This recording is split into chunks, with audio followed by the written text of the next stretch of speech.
พี่น้องโอ้ยกำลังตำอยากเป็นตาแซ่บแท้ก็เป็นตาแซ่บแท้ตุ่จังหน่วยนี่ฮะ10เอาดิมาครบทีมเลยเนาะอันนี้ทีมซ้ำตกแล้วเอาตกแล้วกันเพิ่นหาแผนพี่น้องเพิ่นหาแผนมากินเตี๋ยวไว้เนาะ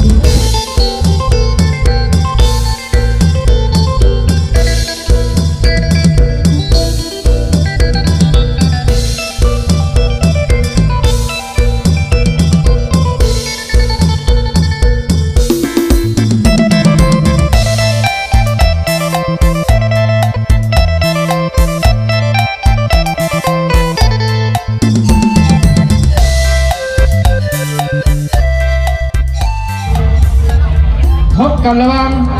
เจ้าพ่อบัวพันธุ์บ้านห้วยมาลัยพบกับเทพสมบัติห้องว่าการเมืองเจ้าเทพสมบัติห้องการโอ้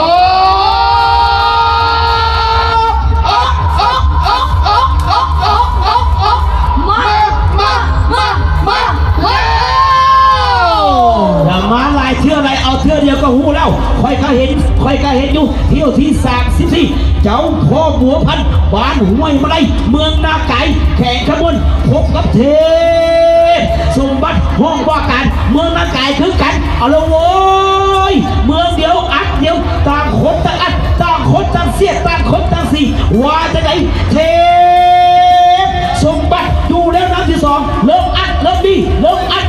สีพายมาจะใส่ค่อยกับโบสนใจค่อยเริ่มอัดแล้วว่าสันค่อยกับโบอยู่แล้วในงานนี้เอาละเว้ยเจ้าพ่อบัวพันธุ์ค่อยกับโบย่อมเหมือนกันค่อยกับซ้อมนักเหมือนกันว่าจะไหนเทพสมบัติเริ่มหนีไปแล้วแต่ว่าจะหนีรอดปลอดภัยได้หรือไม่ได้เจ้าชินีไปใช้เทพสมบัติเจ้าชินีไปใช้ห้องว่าการค่อยกับมีไม้พายค่อยกับมีค่อยชอบมาเป็นเดือนแล้วคนมันแปลห้วยมาลัยค่อย2 หมู่บ้านโฉมกำลังยัดใส่กันอัดใส่กันเปียกใส่กันเสียดใส่กันชับตับไปแล้วไปเบอร์หัวเรือยังเบอร์กันอยู่ทั้ง2 ลำตะคบตะเกียบตะคบตะจี้มาเบิ่งห้องน้ำที่1มาเบิ่งห้องน้ำที่1ส่งเข้าประกวดโดยบ้านพลพันเมฆบ้านพลพันเมฆในน้ำเจ้าพ่อบัวพันธุ์ก็เริ่มอัดขึ้นมาอัดกับไผ่บัวอัดกับเทพสมบัติเอาละวะทั้ง2 ลำหัวเรือเทพสมบัติกันเบิ่งตามสายตาเทพสมบัติเริ่มดีขึ้นมาเทพสมบัติดีแล้วก็ปล่อยเรือไหลเข้าเส้นชัยโอ้ยเมื่อจะนำเที่ยวบ่ธรรมดาเที่ยวที่34ผลการแข่งขันออกมาอย่างเป็นทางการมีเรืออยู่2 ลำแล้วน้ำที่1เจ้าพ่อบัวพันธุ์บ้านห้วยมาลัยแล้วน้ำที่2เทพสมบัติห้องว่าการผลการตัดสินออกมาเรือที่เข้าเป็นอันดับที่1ได้แก่เรือเทพสมบัติห้องว่าการเรือที่เข้าที่2แก่เรือเจ้าพ่อบัวพันธุ์บ้านห้วยมาลัยไม่คนละดงบ้านคนละบ้านเมืองคนละเมืองเรือยังคุกกี้ชูสีในไทยในหัวยังพายตุ้ยเช่นกันคุกกี้ชูสีอยู่เด้อเด้อด้วยสายตาทิดาไหลคำบัดนาทัดเริ่มพอหัวขึ้นมาเริ่มคนหัวมือเจ้าพ่อเขาเริ่มอัดเริ่มจี้เริ่มดีขึ้นมาเริ่มด้วยสายตาทิดาไหลครับนี้ทิดาไหลครับนี้ทิดาไหลครับนี้ทิดาไหลครับนี้แล้วก็พบเกี่ยวว่าใครเส้นใส่เสียงตะมือให้เงิน2 ลำนะถ่ายรูปแน่เอาถ่ายรูปก่อนบาวีขอบใจFPที่ฮักที่แพงให้อยู่กับมีนักแฟนรายการของตุยกับให้อยู่กับรายการเนาะไปจนช่วงกาลนานให้สุขภาพเข้มแข็งแรงร่ำรวยเงินทองนี่เพิ่นมีของขวัญของฝากมาต้อนเจ้าแต่ว่ากวางคำการถือว่าได้เข้าไปอีกรอบเนาะในรอบ16 ทีม สายเปิดกว้างกันเลยเอาขอบใจ FC เนาะก็หน้าตาคือเจ้าก็มีคนทักคนเพลงเนาะ สมเสยมีทำเป็นรายการมันแล้วก็เขาเข้าใจทั้งสมาคมป่าทลังทั้งทัดจับปะทองเจ้าเมื่อวานนึงเพิ่นก็อุปถัมภ์เนาะเป็นเครื่องดื่มรวมมูลค่า200,000 กว่ากีบด้วยนี่แล้วงวดที่2อีกได้งวดที่2อีกเพิ่นมามอบให้อีกมูลค่ารวมเป็น300,000เมื่อวานนี้ครับเนาะขอบใจเพิ่นว่าถึงปันได้ใหญ่การภาคเพื่อถึงใจหลายแล้วก็ใจนั้นพี่น้องทางบรรณาไก่ไตเขาเด้อรายการทำข้าวซาวกสิกรหันอินหน้าดิยันปากบอกแล้วเสียให้ทั้งการเฝ้ากสิกรรมปลาเพิ่นขึ้นแหละเจ้าเอาใจเพื่อนกันเอาของต้นของฝากมาให้เป็นให้ตาวิน2 ถุงขอบคุณขอบใจละลายFC เพิ่นหลายดอกทั้งคนนี้คำใจกับบธรรมดาเพิ่นทำเกิดไปยืดยำทำข้าวพี่น้องทางบ้านอย่างของเมื่อนั้นบ้านโทนเซ่บ้านน้ำกระตะบ้านน้ำกระตะก็ประดิษฐ์เบากสิกรรมพาเพิ่นกสิกรรมน้ำโชคเนาะไปยังเมนเพิ่นมีโอ้โหบุญโชคครับปีนี้เพิ่นฟังหรือเปล่าจังว่าคัดฟังแล้วกันโทรกีการเข้ามาหาบาบุญทวีเด้อบอกว่าทางพุทธเป็นอะไรเสียงชัดเจนบ่ทางทีมภาคเรือของพวกเราก็ยังคู่กันเนาะอยากติดตามพี่น้องทั้งหลายพื้นที่ก็เช่นเดียวกันคาดว่าได้ยินเสียงชัดเจนหรือว่าการบรรยายของโฆษกนักพากย์เขาเป็นอะไรด้วยการที่ว่าส่งข้อมูลเข้ามาให้เด้อเนาะทักษะปานน้อยก็ได้อยู่แล้วน้ำที่2พบกับมังกรทองสบายดีนะท่านผู้ชมอยู่แล้วน้ำที่1เบาจะคำอยู่ที่ผาเมื่อเป็นมื้อที่2มื้อที่2รอบ8 ทีมหรือเที่ยวที่48ครับผมทีมภาคเหนือเนาะแล้วก็อยู่แล้วน้ำที่1พบกับแล้วแม่คุณมากับไปอยู่แล้วน้ำที่2ทีมงานบอกเขาน้องแก้วตาน้องกินทีมสีพายตกรอบคือว่ามันอยู่ใส่ลูกพีใส่ตะลิงเนาะเขาจูจุดปล่อยเหือคือเจ้าแม่น้ำพื้นเปิดพิธีเขาแล้วตกรอบถ้าเอารางวัลสมเสยเอาและเดียวนี้2ของห้อง8 ทีมบรรยากาศบรรยากาศอยู่ผานไซเนาะทีมงานภาคเหนือปีนี้ได้รับเกียรติมาเยอะนำทีมงานภาคเหนือเดี๋ยวเขาเล่าเบื้องก่อนเพียงหน่อยนึงเนาะจะแม่ยอดโซฟาพบกับมังกรทองก็อันนี้ทีมงานโปรดักชั่นทั้งหลายเนาะทีมงานโปรดักชั่นทางไฟฟ้าเพิ่งกะรอจอบจับคนเราจับผู้สาวเด้อเดี๋ยวท่าเบิ้งสบายดีมาเสียเงือบ่เสียเงือไหนเสียบริกรรมเนาะเอามาทางนี้นะพี่น้องโอ้ยกำลังต่ำอย่างเป็นตาแซ่บแท้ก็เป็นตาแซ่บเนี่ยตุ่จังหน่วยนี่ฮะ10โอ้ยมันใส่ลายแท้คือบ่ใส่ตามอายุเจ้าเลย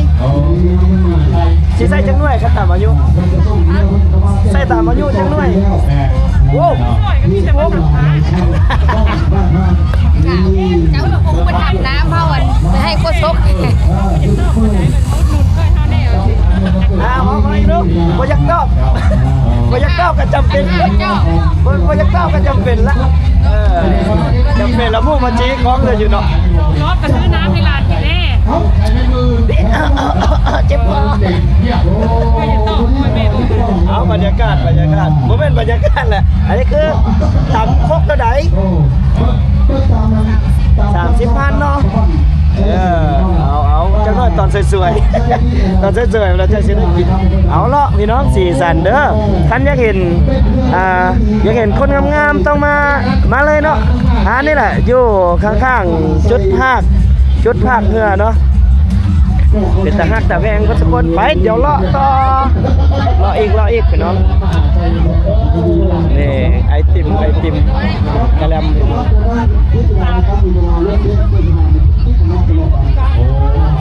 ่คือสีสันในงานบุญช่วงเหนือของเมืองนาไก่ของพวกเราเนาะจัดยิ่งใหญ่เลย แต่ว่าปีนี้ก็ถือว่ามีหลาย เอามาเลาะเบิ่งทางกองส้มกองเสียเนาะ น้องเป็นตัวติ่งขึ้นมาโดยเฉพาะทางเมืองนากายนี่ก็เห็นหลายที่ เจ้า ขวัญใจกับ คอนไซกับติง กระติง นาวานำเดินนี่ก็ เต็ง มาใส่ทั้งเมืองทั้งเกิดกับ สลาม ที่ สลามขาวนี่กับติง ตารางข่าว กองเสียเนาะกองเสียแม่นมาเต็มอยู่มาเต็มอยู่ที่นี่เพิ่นเลย ของใครขบวนเขาลังมหาชัยนี่อยู่ใส่ล้อบ่ได้บอกแอนนี่ โอ้ เดี๋ยวมาเบิ่งทางนี้ เดี๋ยวล็อกๆก่อนเลยเนาะ เกม น้องบอก โอ้ แอน อยู่นี่เกมเนาะเฉพาะผมเฉพาะชื่อเพิ่นเข้ามาทำมาตลอด มาเสียเฮือเล่มเดยฮะเสียเฮือบ้านไหนบ่ฮู้มาเบิ่งเนาะกองเสียรวมมานี่ มาแต่บ้านไหนแม่ฮะโอ้มาแต่เติงเจ้าหน้าแหละให้ในบ้านเฮ็ดเฮือมาจังได้เสียเฮือบ้านตัวเองเด้อมาแต่ฝากเทินบ่ได้พี่น้องเอ้ยบ่แม่นมาไกลเนาะเอาบรรยากาศ เรามหาชัยประยุกต์ เขาควรเมื่อนากายเขาบาบูซา คำควรเมืองนากาย เดี๋ยวเขาเลาะต่อพี่น้องเลาะต่อ เมืองโบราณสร้าง เมืองอ่างเฮินใสผ้าไหมบัดมีเกี่ยวกะจีดกหินปู สบายดีสบายดี โอ้ย สบายดีเปิดกว้างอยู่คือไฟผมมีผมแม่มยัง ที่นะตัวมันตัว สามนุ่ม ขอเสียงพี่น้องข้างหน้ากายใต้หน้ากายเรือนะ ป้าตุ่มวิ่งทีมงานสบายดีเดี๋ยวขึ้นไปภาคเฮือให้ไอ้หน่อยไปภาค เย็น เฮือ เด้อออกสองยูทูบเบอร์เดินทันคำมันใส่ได้เสียงมึงแล้วก็ท่านยูทูบเบอร์เตียงคำแล้วก็ เอานักเอกขึ้นมาโซ่กัน ของทาง เอานักเอกขึ้นมาโซ่กันไปปุ๊บขึ้นไปเชิงเลยเชิงเวทีเดี๋ยวเซิร์นนักเอกสองเดี๋ยวข้ามหน้ากายเบ้ากสิกรรมเขาเอานักเอกมาพากเฮือนำได้ยี่บ่พอได้ยี่บ่นี่สร้างสีสันสร้างสีสัน เกี่ยวแล้ววันนี้สองแล้ว เป็นไดเบิ้งทีมเฮือทั้งนี้เลยนี่ เรือประเพณียิง คักบ่ทางนี้เบิ้งทางนี้เนาะ หอบเป็ด พานางเอกสองเตียงข้ามหน้ากายมาพากเฮือพี่น้องฮะ สบายดีสบายดี เอาสีสันแล้วเอานี่มาครบทีมเลยเนาะอันนี้ทีมซ้ำตกแล้วเอาตกแล้วกะเพิ่นหาแผนพี่น้องเพิ่นหาแผนมากินเบียร์ไว้เนาะที่จริงหันเพิ่นยังสู้ได้อยู่ ใจอยู่ยันกินเบียร์บ่ได้ แก้วโศกใจได้เมื่อคืนนี่เดือดอยู่อ๋อ ว่าเมื่อคืนเสียงตู้กินอะไร พ่อแห้ง มื้อนี้ คนยาวขึ้นมาเวทีเหรอพ่อแห้ง เอาเดี๋ยวมื้อนี้นี่ดีเจน้ำมาดีเจน้ำขึ้นเวทีเด้อ2 ชั่วโมง ถามว่านอนได้เท่าไหร่เด้อ โอ้บ้านพักเต็มเมื่อนอนอยู่เฮือนเลย ไป ได้ เอาอาบน้ำข้างใน โอเคเอาเดี๋ยวจากไหนกลับไปพักอยู่เฮือนหายก็ได้มื้ออื่นจะเมื่อเด้อน้องแก้วตาเด้อจากไหนกลับพักอยู่เฮือนไอ้เตียงเด้อเอาสาวพี่น้องสาวเดี๋ยวเฮากลับไปภาคเมื่อก่อนเนาะพี่น้องเนาะได้ เราสำเร็จไหมบอลนี่ยังเอียงหรือเปล่า อันมื้อนี้เฮาสิไปไสเนาะมาเบิ่งผู้บ่าวพายเรือไป ไปติดตามครับตอนนี้ก็ได้ ไปอาจารย์ไปหลอกกันเนาะ มาฟังเพลงของบ้าบุญเรื่องฉันก็ตอนนี้ ไปบ่ไปบ่ ส่งเงินร่างกาย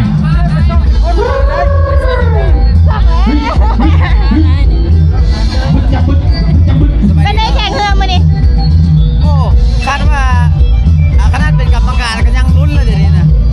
ม่วนบ่ อันแฟนคลับอันนั้นเด้อแฟนคลับสาวขวัญชัยเด้อ สาวกันใจโอ้ สาวขวัญชัยเด้อ โดยเชียร์ อย่าลืมฟัง MC ติดตามเด้อทางสาวขวัญชัยเด้อ เฮ้ยพาสิเชียร์เด้อไป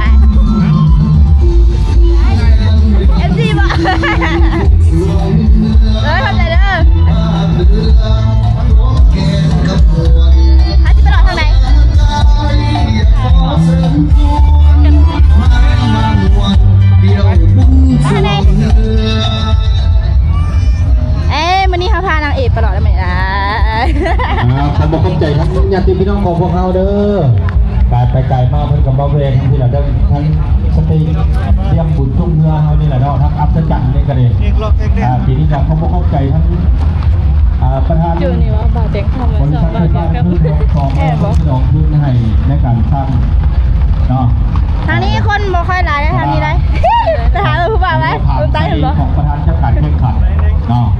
นี่ผู้บ่าวโสดบ่ไปเลาะเบิ่งอยู่ใต้เบิ่ง พี่น้องเขากันว่าเราสำเร็จเป็นบอดี้ยังเอียงอยู่ป่ะ อันมื้อนี้เฮาสิไปไสเนาะมาเบิ่งผู้บ่าวพายเรือไป ให้คุณตั้งก่อนตอนนี้ก็ได้ ไปอาจารย์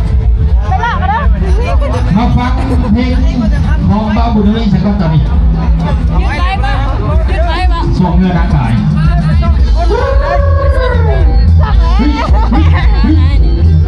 บึ้จับบึ้จับบึ้ เป็นได้แข่งเรือมื้อนี้ โอ้คาดว่าขนาดเป็นกรรมการก็ยังลุ้นเลยเดี๋ยวนี้นะ ม่วนบ่ อันแฟนคลับอันนั้นเด้อแฟนคลับสาวขวัญชัยเด้อ สาวกันใจ ทีม โอ้ สาวขวัญชัยเด้อ โดยเชียร์ อย่าลืมฟัง MC ติดตามเด้อทางสาวขวัญชัยเด้อ เฮ้ยอาสิเชียร์เด้อไป FC บ่เข้าใจเด้อ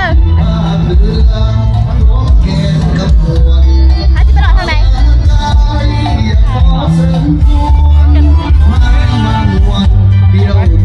ทางไหนมื้อนี้เฮาพานางเอกไปรอได้ไหมล่ะ ขอบคุณใจทั้งญาติพี่น้องของพวกเราเด้อการไปไกลมากเพิ่นกับบ่าวเพลงทั้งที่เราได้ทั้งสติเตรียมบุญทุ่งเรือเฮานี่แหละเนาะทั้งอัศจรรย์นี่ก็ดีปีนี้ก็เข้าใจทั้งประธาน อยู่นี่ว่าบาเต็งทำมา บริ สอ ษั ง ทไฟ บาท ฟ้า เดียว ขึ้นของ แอบบอก สนองขึ้นให้ในการสร้างเนาะ ทางนี้คนบ่ค่อยหลายได้ทางนี้ได้แต่ถามว่าผู้บ่าวไหมผู้ใต้เห็นบ่ ของประธานเจ้าการแข่งขันเนาะ นี่ผู้บ่าวโสดบ่ไปเลาะเบิ่งอยู่ใต้เบิ่ง พี่น้องเขากันว่า ถ้าสิไปไสนี่ถ้าสิไปไสอุ้ยผู้สาวอยู่บ้านใดนี่บ้านอุ้ยมาไกลแท้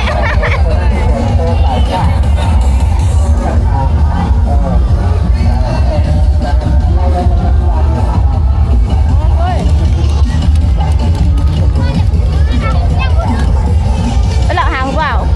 ไปตามหาฮักแท้ปกติผู้บ่าวสิเลาะหาเฮาได้เนาะ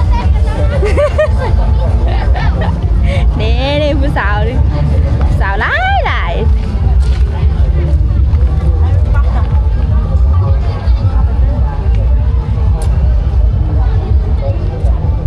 คืออันเทพธิดาไหลคำอยู่ใส่เนาะมันสุดอะไรไอเซ่ไปหาผู้บอกหายใส่มันสุดอะไรสุดแล้วไปกับกู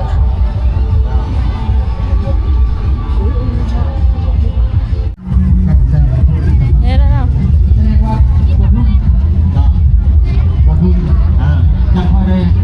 งามนะ คนหลายเนาะมันมีราคาเลยนี่ผู้สาวน้อยโสดบ่เอ้ย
คนมาน้ำแฟนไปอยู่โฮมในเต้นนั่นก็ได้เต้นบูนอันเทิงสองไปพูดไปเหล่าเหล่าไทย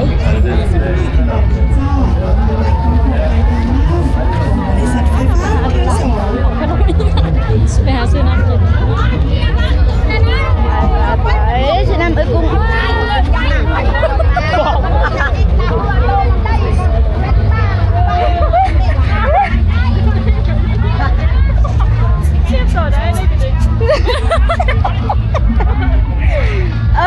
มื้อนี้เรามาหาอาหารนะโอ้ยมื้อนี้มีอย่างขายมื้อนี้เนาะ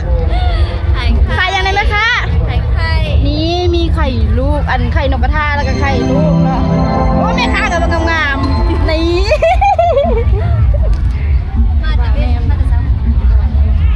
ใช่หรือเปล่าเอาถ่าย สู่สนามแล้ว คณะกรรมการเพิ่นกวดกาเรียบร้อยแม่นกระแทะเลยในบ้านที่ตู้อ่ะ ต้องตามรายชื่อที่ส่งมาหัวสันเนาะ กติกาเพิ่นก็ว่าบ่ให้เต้นหน้าเต้นตายได้สำหรับสีพายได้ พอยังประกบแล้วเอาผู้อื่นขึ้น ท่านว่าแม่นคนอื่นนะเรา ขึ้นมาจวดขึ้นมาเริ่มดีขึ้นมาแล้วเริ่มดีขึ้นมาเริ่มยกมือขึ้นบายบายแล้วน้ำเนียงซอกหนีก็ดองจีน้ำเนียงซอกหนีก็ดองจีน้ำเนียงซอกหนีก็ดองจีน้ำเนียงหนีก็ดองจีน้ำเนียงหนีก็ดองจีน้ำเนียงหนีก็ดองจีก็ดองจีไหลเข้าเส้นเส้นโอ้ยถือว่าได้แล้วได้ไอ้รับที่3มาแล้วเด้อเห็นแล้วผลการตัดสินออกมาจากเป็นทางการเจ้าที่ที74โดยมีเงื่อนเข้าแข่งขัน2ลำนำในลำโซ่อยู่ในลำที่1พบกับมกทองอยู่ในลำที่2ผลการตัดสินออกมาจากเป็นทางการเงื่อนที่การลำที่1ได้แก่น้ำเนียนน้ำโซ่เงื่อนที่2ได้แก่มังกรทองปกซเนาะคือว่าไหนเข้าไปเนาะที่3เป็นเรื่องที่โซ่ประเภทยิงส่วนที่4เป็นมังกรทองเนาะประเภทยิงสาวคนใจหัวมันสาวคนใจหัวมันสาวคนใจหัวมันสาวคนใจคนใจสาวคนใจหัวมันไหลเข้าเส้นใส่โอ้ยแปลกแล้วประสันแปลกแล้วคนใส่ทุกแปลกแล้วแนวไก่ไม่พายไม่นายทายฮักว่าจังใดโอ้ยสาวคนใส่ว่าจังใดบาดนี้ว่าจังใดใบพายฮักนี่น่าจะมีรางวัลพิเศษพายมา2 วันนี่แน่นซะเหลือเกินมาบัดนี้ไม่พายจนฮักบ่ธรรมดาตามเบิ้งตามโดนเนี่ยมันมีขึ้นมีลงผลการตัดสินออกมาอย่างผิดทางการเที่ยวที่75มีเงื่อนไขกัน2 ลำแล้วนับที่1สาวขวัญไซธนาคารพัฒนาเรา LDB พบกับเจ้าพ่อกัวพันเฮือที่การที่1ได้แก่เฮือเจ้าพ่อกัวพันเฮือที่2ได้แก่เฮือสาวขวัญไซเอาไปดูบ้างรับที่3ทรายภายในถือว่าเจ้าพ่อประพันธ์รับที่4เป็นสาวขวัญไซมาสิ่งที่3เปิดกวางสิ่งที่3เปิดกวางเที่ยวที่76เข้าพอด่านสร้างศักดิ์สิทธิ์ประดมสุขพบกับลูกเจ้าตาลูกเจ้าตา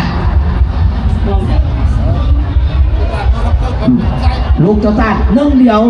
ต่างหน้าให้เมืองคำเกิดแขนบริคำไซที่ผ่านเข้ามาในห้องเนาะ4 ทีมห้อง8มี2ห้อง4 ทีมนี่เหลือ1วัชัดสลามขาวตกในห้อง8 ทีมลูกเจ้าตามาซิงครั้งที่3กับการซักมาเที่ยวสงกรานต์แล้วก็ขอให้พวกท่านเดินทางข้ามคืนสู่เมืองเราด้วยความสวัสดิภาพทุกประการถือว่าการแข่งขันที่สุดลงแล้วให้พวกเรารักษาได้ด้านความสำเร็จ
ค่อยกินรางวัลที่4ก็พอแล้วรางวัลที่1บ่กินแล้ว ขอโทษเด้อ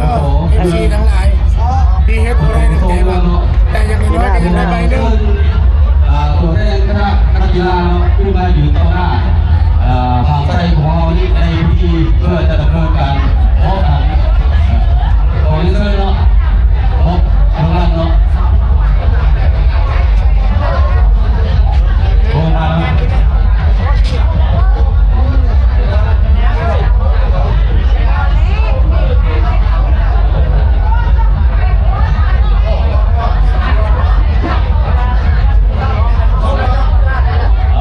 ื่องโอ้โหทองเนาะ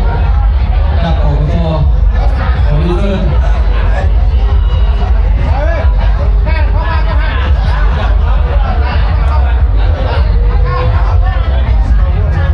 เวลานักสีไพ่ของเราบุกเข้าไพ่ออกเด้อเพราะว่าที่นี่ของเราท่านไม่ได้สำเร็จเนาะภายหลังที่ว่ามอบทางรางวัลแล้วก็มอบกันรางวัลสุดเซยเนาะให้แต่ละทีมนะพวกเรามีรางวัลสุดเซยรางวัลที่5ให้แต่ละร่างเนาะ เจ้า แล้วไม่พอให้เขาเอาเรือออกจากท่าเนาะจากการเผาไส้ของเขานี้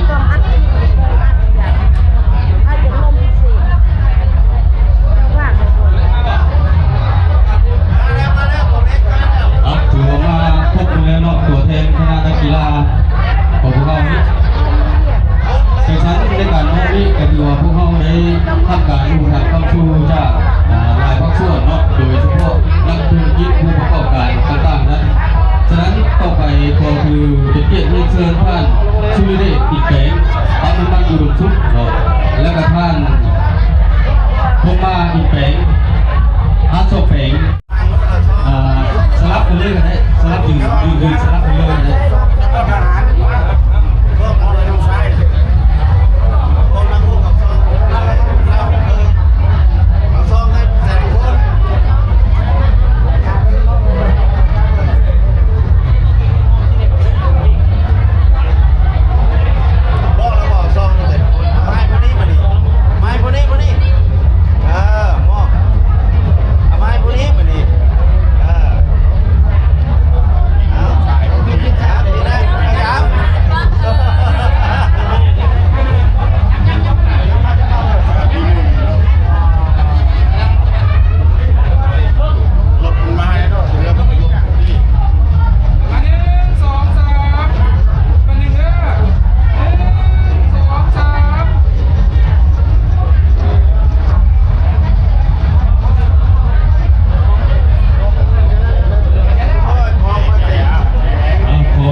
รางวัลที่3ต่อไปขอถือเป็นเกียรติเรียนเชิญท่านแม่งอังซีท่านไหมคำก่อสร้างและท่านบุญพรอัภวงศ์เป็นผู้มอบรางวัลที่3ขอเรียนเชิญ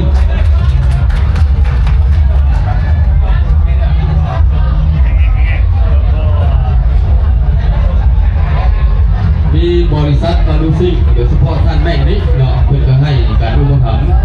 รางวัลประเภทที่3แล้วก็ท่านไม่คำแล้วก็ท่านบุญพรอัมพวงศ์อันดับเชิญท่านบุญพรอัมพวงศ์ท่านไม่คำ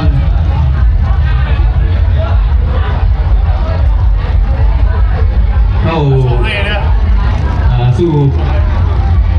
ติดกับคณะนักกีฬาของเราเลย